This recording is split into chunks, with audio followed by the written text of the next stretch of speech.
बिस्मिल्लाहिर्रहमानिर्रहीम। अस्सलाम वालेकुम नाज़रीन। सबसे पहले तो ज़रा एक हल्के फुल्के मौजू पे बात हो जाए।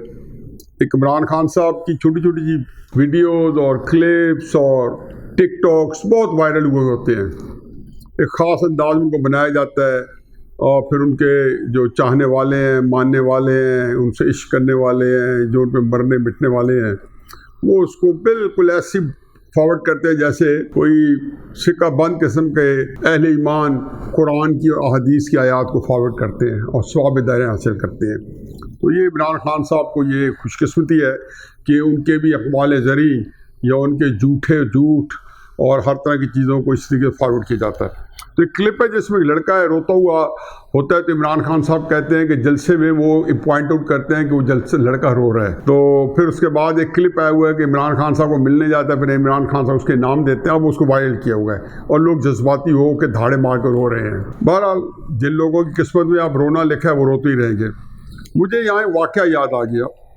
ये 25 दिसंबर 2011 का वाक़या है। कराची में इमरान खान साहब का रात को जलसा होना था और कमो पेश सुबह 10-11 बजे इमरान खान साहब की तकरीर जो थी वो तैयार हो रही थी। 30 अक्टूबर की इमरान खान साहब की लाहौर की तकरीर और 25 दिसंबर की कराची की तकरीर, उसका मैं ही बहुत सारा ज़िम्मेदार हूँ, क्योंकि उसका जो कंटेंट्स हैं, उसका जो मवाद है, वो इमरान खान साहब के साथ डिस्कस करके और तकरीबन मेरी ही उसमें राय शामिल थी।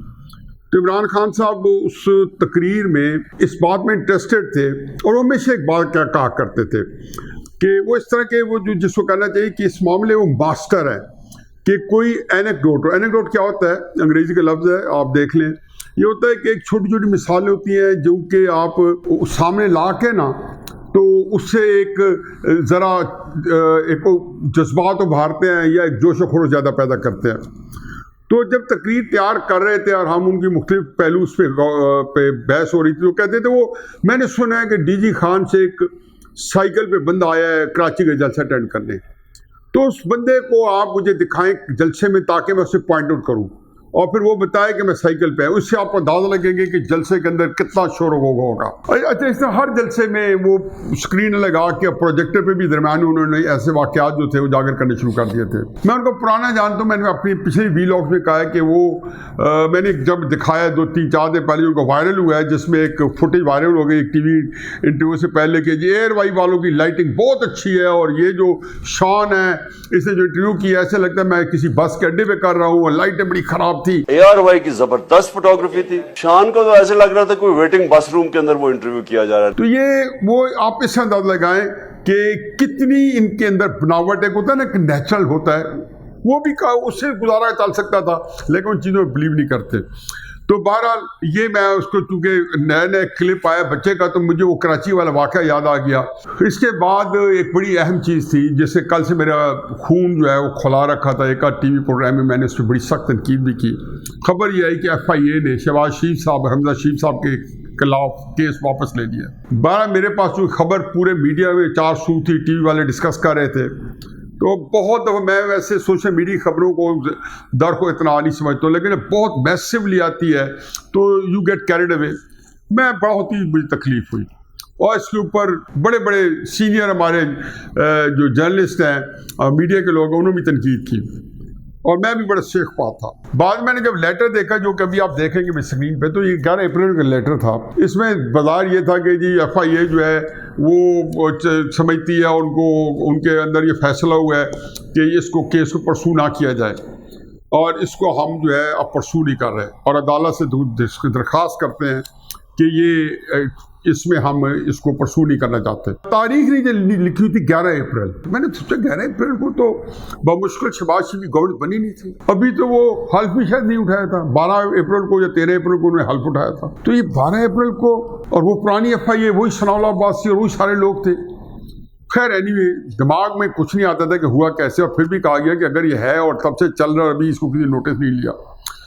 आज FIA ने, जब मैं वीलॉग कराने लगा था, तो FIA ने उसके ऊपर बताया एक ये फेक लेटर है। अब FIA की प्रेस रिलीज आ गई है उनके अपने ट्विटर के ऊपर, अंग्रेजी में भी उर्दू में भी, ये दोनों मैं पोस्ट कर रहा हूँ। अब तकलीफ ये होती है कि ये क्या कमाई कर रहे हैं इमरान खान साहब, इनका क्यों ये इतना झूठ का सहारा लेते हैं? इनको यकीन हो गया कि सच इनका जो है वो पनप नहीं पाएगा, इनको यकीन हो गया कि सच बोला तो इनको नुकसान होगा, इनको यकीन हो गया कि सच के साथ ये आगे नहीं बढ़ सकते। ये इनका इतना ईमान की दर्जे तक इनका यकीन है कि झूठ जो है उससे इनका दाल दलिया चल सकता है, झूठ ही इनका मुस्तकबिल बना सकता है। छोटी और प्रेस कॉन्फ्रेंसेस देखें, फवाद चौधरी आ रहा है, फलाना आ रहा है, फलाना। और मैं हमेशा कहता हूँ कि झूठ जो होता है उसको एक टाइम के बाद उससे मुरझा जाना होता है। कोई झूठ, जैसे ये झूठ है 2 दिन भी नहीं चल सका, कई झूठ 1 हफ्ता नहीं चल सकेंगे, कई 1 महीना, लेकिन 5-6 महीने तक तो कोई झूठ भी शायद ना चल सके। और कुछ चल भी जाए तो फिर तारीख बड़ी बेरहम है, वो जब एनालिसिस करती है तो वो आपको नंगा कर देती है, लेकिन आपको ये शौक ही नहीं है तारीख में नाम लिखवाने का। बड़ा एनीवे, ये है FIA की हकीकत।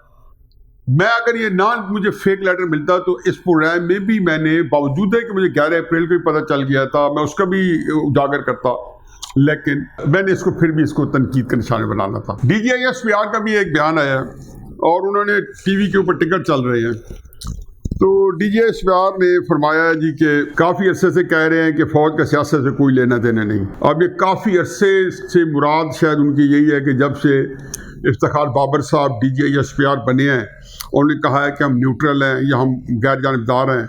और इमरान खान साहब जो दीर से शुरू होने वाली तकारीर, मैं उनकी नशरी तकरीरों की बात नहीं कर रहा हूँ, दीर एज ए वज़ीर आज़म, दीर से शुरू होने वाली तकरीर से लेकर साबिक वज़ीर आज़म के तौर पर जेलम में जो तकरीर की, आज वो अटक में खिताब फरमा रहे हैं, अटक का नहीं पता लेकिन जेलम तक वो किस तरीके से न्यूट्रल की तारीफ़ करते रहे हैं और किस तरीके से फ़ौज का को लितारते रहे, उसको मीर जाफ़र कहते रहे हैं। और जेलम में आके उन्होंने कहा कि मेरा मतलब फ़ौज नहीं है, शहबाज शरीफ है।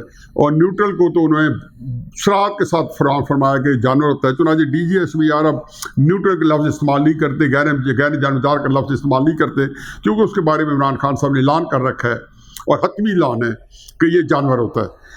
फिर उन्होंने कहा जी कि काफ़ी अरसे से कह रहे हैं फ़ौज का सियासत से कोई लेने देने नहीं, हमारा सियासत से कोई अमल दखल नहीं, हम अपने फ़राइज़ सर अंजाम दे रहे हैं। इस सूरत हाल में फ़ौज की मुदाखलत की बात किसी को भी सूट नहीं करती, यानी कि उनका ख्याल है कि सियासी जमातों को सूट नहीं करती। ये मतलब होगा जलसों तकारीर में फ़ौज की सियासी सूरत हाल में मुदाखलत की बात इंतहाई गैर मुनासिब है।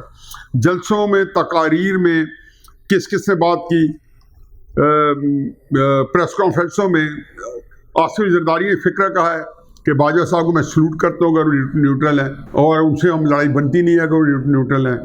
मरियम ने कहा है कि जी बेफैज़ जो है, ये भी इमरान खान साहब ने कहा था कि जनरल फैज़ मेरी आंखें और कान हैं, यानी कि ISI जो होता है उसका कोई सियासी रोल नहीं है। यही आज DGISPR कह रहे हैं कि फ़ौज का, या उनकी प्रेस रिलीज में कि फ़ौज का सियासत से कोई ताल्लुक नहीं है, आईन और कानून इसे इजाज़त नहीं देता।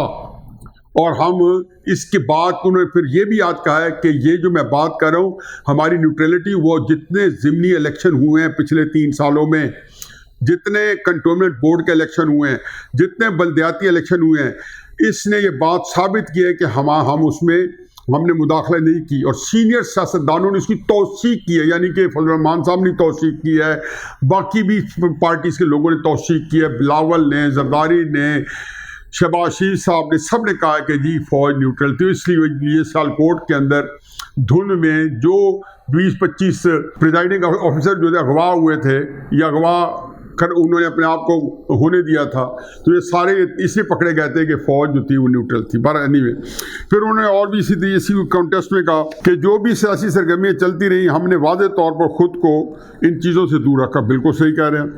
हम बार बार दरख्वास्त कर रहे हैं कि फ़ौज को सियासत में ना घसीटा जाए। और फिर उन्होंने आर्मी चीफ के उहदे पर बिलावजह बात करना, इस उहदे को मुतनाज़ बनाना है। बिल्कुल ठीक कह रहे हैं। फिर उन्होंने कहा जी कि वक्त आने पर आइन और कानून के मुताबिक आर्मी चीफ की तकरीरी हो जाएगी, यानी 29 नवंबर को, और कानून आइन के मुताबिक होगी। पहली तो बात यह है कि जनरल साहब कहते हैं ना कि खूबरे हम से थोड़ा सा गिला भी सुन ले।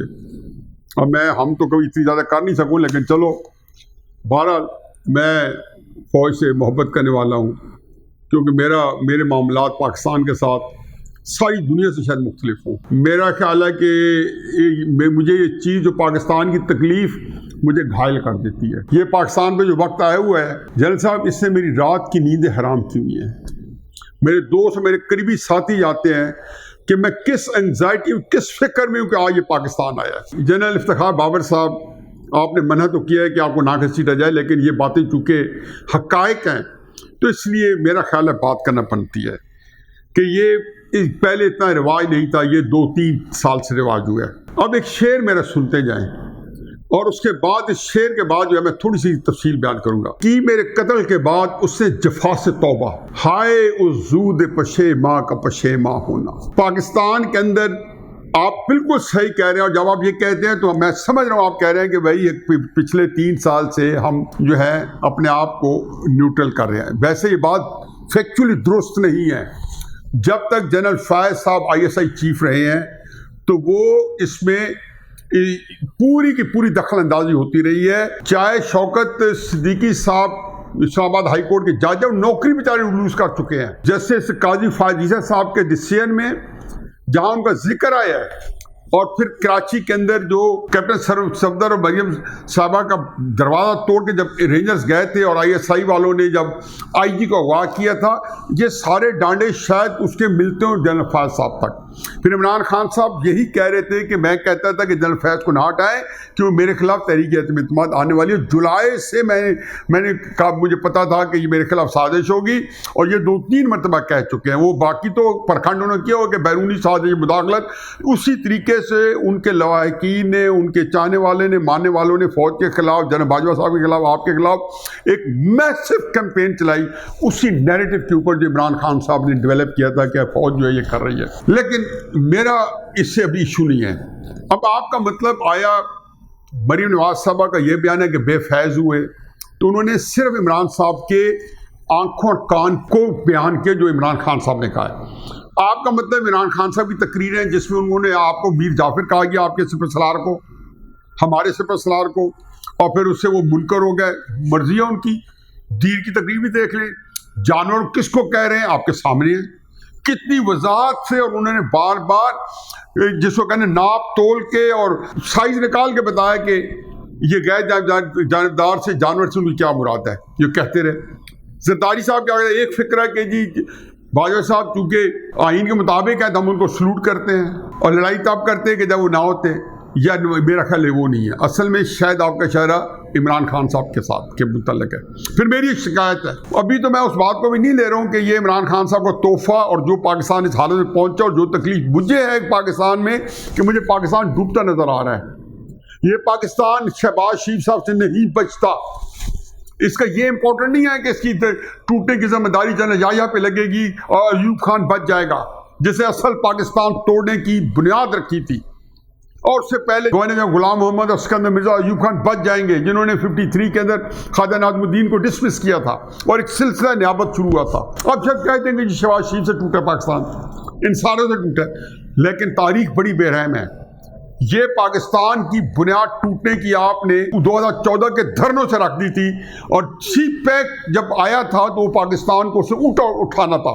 कितनी दफ़ा कह चुका हूँ कि पाकिस्तान को मजबूत बनाना, पाकिस्तान को खुशहाल बनाना, पाकिस्तान को अमन और आशती का गहवारा बनाना, ये चीन के मुफाद में था। तब भी पाकिस्तान उसके लिए काबिल इस्तेमाल था।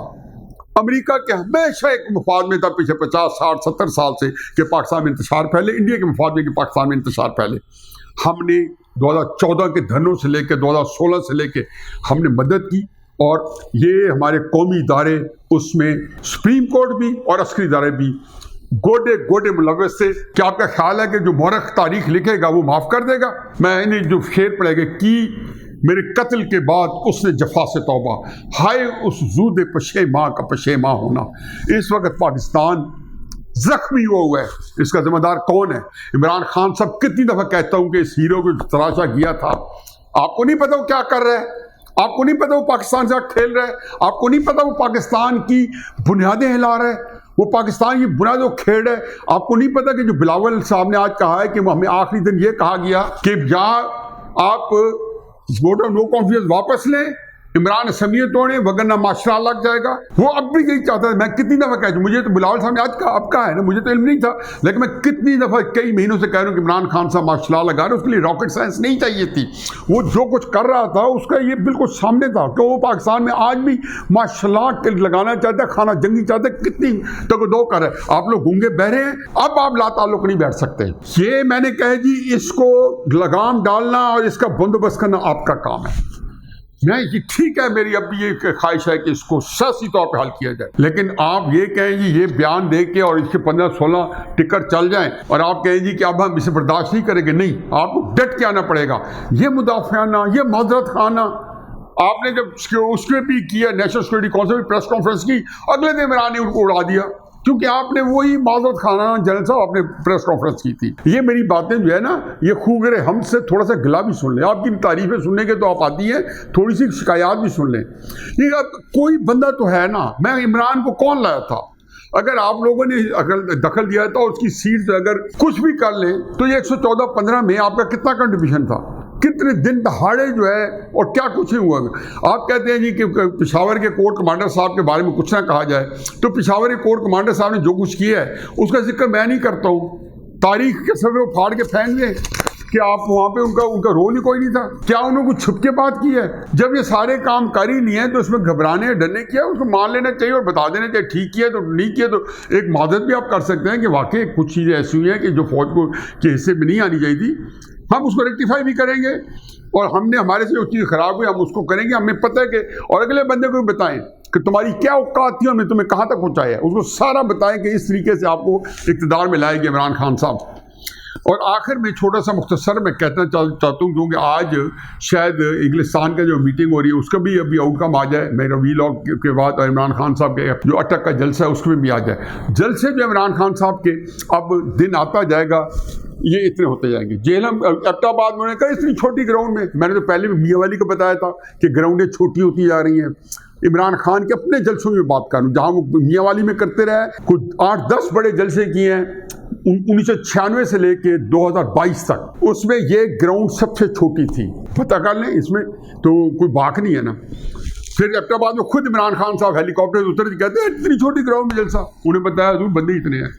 जेलम के अंदर देख ले, खुदा गवाह है कि जेलम के अंदर मैंने जहाँ टीवी में बैठ के कैलकुलेट करके मैंने कहा 5-7 हज़ार से ज़्यादा बंदे लिए। अब उनके बाद अटक में भी देख ले, इमरान खान साहब के जलसे जो है ना अपना रंग खोते जाएंगे, लेकिन इमरान खान साहब को मार्च करना ही करना है, इससे नहीं भागने देना। अगर इमरान खान साहब चाहते हैं कि वो पाकिस्तान को तोड़ के या उसके अंदर चीज़ें ऐसी पैदा करके पाकिस्तान को ख़राब कर सकते हैं, जैसा कि उन्होंने बदनीति के ऊपर पेट्रोल की कीमतें कम की, IMF को गालियाँ दी, अमरीका सारा निज़ाम तितर पितर किया ताकि इन्हें मुल्क ना चले, तो ये चीज़ें जो हैं उसको एक तरफ रखें।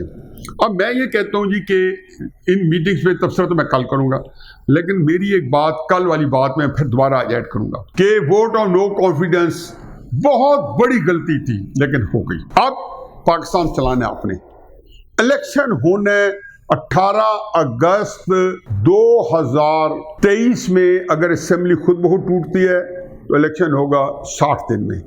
अगर 17 अगस्त को शहबाज शरीफ असेंबली तोड़ते हैं तो इलेक्शन होगा 3 महीने बाद, सितंबर, अक्टूबर, नवंबर, यानी कि फिर होगा 18 नवंबर को इलेक्शन। आराम से कराएं, कोशिश करें, अल्लाह ताला जो एक साल के अंदर मोजा कर देगा। इसमें एक और बड़ी खूब ज़बरदस्त बात है, इमरान खान साहब की सारी सियासत जो है, मैं 90% कहता हूँ, मेरे जितने वहाँ लोग सुनते हैं वीलॉग और मैसेज देते हैं या दोस्त फ़ोन करते हैं, वो कहते हैं ये हजूर 100% झूठ है। मैं कहता हूँ नहीं, मैं 90% कहता हूँ झूठ बोलता है इमरान अपनी तकरीरों में। झूठ 6 महीने से ज़्यादा नहीं लग सकता। आप इसको पहले तो इस्लामाबाद लाएं, अगर इस्लामाबाद ना आए ना फिर इसके खिलाफ कैंपेन चलाएं। और दूसरी बात यह कि मीडिया पे हमारे अस्करी इदारों का असर सूख है, इतने भी न्यूट्रल ना बने कि एक गाल पे थप्पड़ लगे तो दूसरा गाल आगे बढ़ा दें कि हम न्यूट्रल हैं, गैर निजामदार हैं, क्योंकि ये दुख आपने दिया है इमरान खान साहब का। ये सुप्रीम कोर्ट और अस्करी इदारों ने मिल के ये अफरीद तैयार करके हमारे लिए पेश के पाकिस्तान को मुनाफिज किया है। अगर मैं झूठ बोल रहा हूं तो मेरे लिए सजा मुकर्रर करें, अगर मैं सच बोल रहा हूं तो मेरा पाकिस्तान जो तकलीफ में पहुंचे इस वजह से उसका मदावा करें। मेरा पाकिस्तान बहुत सिसक रहा है, हर बंदे के हाथ में फूले हुए। नवाज शरीफ ने जो बुलाया वहां पे लोगों को, खुदा गवाह है कि पैनिक में। प्लीज मियां साहब और मुस्लिम लीग के लोगों जो वहां पहुंचे हुए, पैनिक ना हो, चुप करके चलाएं। अगर अल्लाह ने आपकी मदद करनी है तो कोई गैर मदद आएगी, कोई मौजूद आएगा, क्योंकि इस मुल्क को अल्लाह ताला ऐसे नहीं रुलने देगा। बज़ाहिर हालात मखदूश हैं, कोई होपलेस केस है। जब मैं हक़ाइक़ को देखता हूँ समझता हूँ ये मुल्क नहीं चलेगा, लेकिन अल्लाह की रहमत पे और अल्लाह की उस पर मैं यकीन है। सबसे बड़ा ये होगा कि आप जब 1.5 साल बाद इलेक्शन कराएंगे तो इमरान खान साहब का झूठ जो है उस वक्त तक लोगों की समझ आ जाएगा। एक छोटे से लोग जो है ये इससे आधे रह जाएंगे और फिर उससे भी आधे रह जाएंगे, और इनका जज्बा शौक जो है थोड़ा सा रह जाएगा। ये इमरान साहब के पास हमेशा था, ये इमरान साहब को 2000 वोट्स नहीं लेके दे सकते थे, इमरान साहब ने खत्म हो जाने। लेकिन इसके लिए आप लोगों ने फूक फूक कदम रखने हैं। बहुत सारी चीजें आपने अपनी हराम करनी है जिंदगी के अंदर। आप लोगों ने भी वो अखलाक के और वो दयानतदारी के और वो सच्चाई के पैमाने मुकर्रर करने हैं कि कम से कम उस पर कोई आंच ना रखे। अदालतों में जो आपके केसेस चल रहे हैं मुस्लिम नून के, बिल्कुल मेरिट पे चलने दें। जो कोई क्या कहता है बिल्कुल भूल जाए, उन्हें कहीं चलाएं। अगर हमने गुनाह किया हमें सजा दें, हम भुगतने को तैयार हैं। मियां नवाज शरीफ आखिर पहले भी तो भुगतने के लिए आ गए थे ना, जब बिल्कुल हॉस्टाइल कंडीशन थी। शहबाज शरीफ साहब भुगते, हमजा साहब भी भुगते, और सारे अपने अपने केसेस, कोई अपने केस न करे और हटाए। और इसको इलेक्शन आपने अब 1.5 साल बाद कराने में, वो बंदा था जो कहता था कि अगर आप वोट और नो कॉन्फिडेंस पे चूंकि तुल गए हैं तो इलेक्शन जो है अगले दिन ऐलान कर दें। अब उसके लिए हालात ठीक नहीं है, क्योंकि झूठे को उसके घर पर छोड़ के आना भी ज़रूरी है, और अल्लाह की रहमत पे इत्मीनान, अल्लाह ज़रूर कोई आप लोगों के लिए भी मदद भेजेगा। मुझे यकीन है कि एकदम थोड़ा सा आपने ठीक कर लिया तो फिर बहुत से मुल्क हैं, ख़ुसूसन चीन है, जिससे अब पहले आपने एक हमारा जो 7वें आसमान पर तरक्की का सफ़र था उसका खून किया था, शायद वो दोबारा शुरू हो सके। और पाकिस्तान जो है अल्लाह ताला इंशाअल्लाह उसको इस तकलीफ़ से निकाल के कोई आसूगी दे सके। 22 करोड़ लोग जो हैं वो बहरहाल कुछ तो अल्लाह करे कभी तो उनकी सुनी जाए। वमा अलैना इल्लल बलाग।